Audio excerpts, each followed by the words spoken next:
Assalamualaikum warahmatullahi wabarakatuh. Baik, di sini saya akan mempresentasikan hasil makalah saya yang berjudul Konsep dan Prinsip Akuntansi. Yang pertama itu prinsip akuntansi, yang dimana prinsip akuntansi ini merupakan dasar atau acuan dalam melaksanakan proses akuntansi.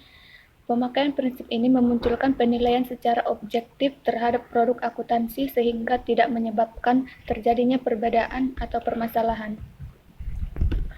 Adapun di sini prinsip-prinsip akuntansi ada 10.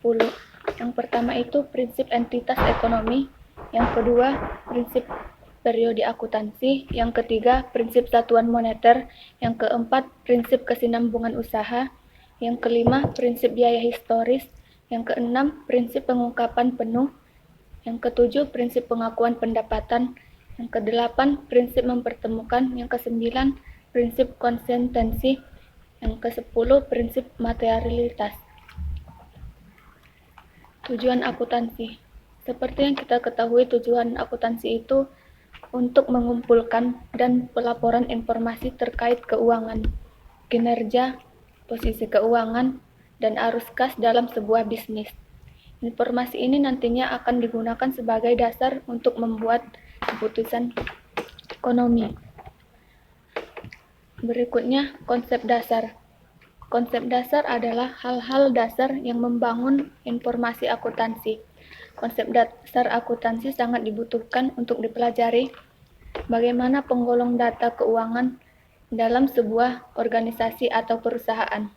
Dengan konsep dasar tersebut, pengolahan data keuangan bisa dijamin berjalan dengan baik. Laporan keuangan. Laporan keuangan adalah catatan informasi keuangan suatu perusahaan pada suatu periode akuntansi yang dapat digunakan untuk menggambarkan kinerja perusahaan tersebut. Syarat-syarat laporan keuangan. Syarat-syarat laporan keuangan itu yang pertama harus relevan, yang kedua harus dapat dimengerti, yang ketiga daya uji, yang keempat netral, yang kelima tepat waktu, yang keenam daya banding, yang ketujuh harus lengkap. Yang berikutnya itu keterbatasan laporan keuangan. Keterbatasan laporan keuangan yang dibuat secara periodik pada dasarnya merupakan interim report atau laporan yang dibuat antara waktu tertentu yang sifatnya sementara. Yang kedua, laporan keuangan menunjukkan angka dalam rupiah. Yang ketiga, laporan keuangan disusun berdasarkan hasil pencatatan transaksi.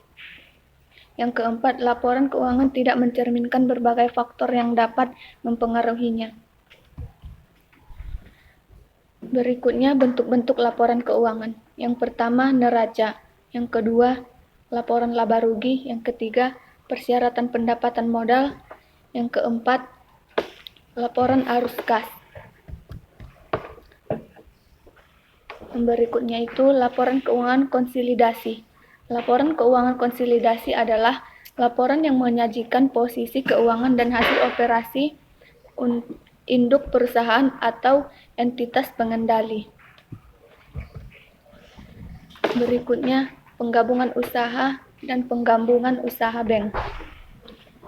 Hasil penilaian yang diumumkan pemerintah sangat menentukan masa depan perbankan. Mengingat dunia perbankan mengelola bisnis kepercayaan, masalah sensitif, oleh karena itu harus dapat dijaga dalam hal-hal yang bersifat negatif. Sebagai contohnya itu bank yang bergabung dengan tujuan menguasai pasar. Baiklah, cukup sekian hasil presentasi saya. Kalau ada kata-kata yang salah, saya minta maaf. Assalamualaikum warahmatullahi wabarakatuh.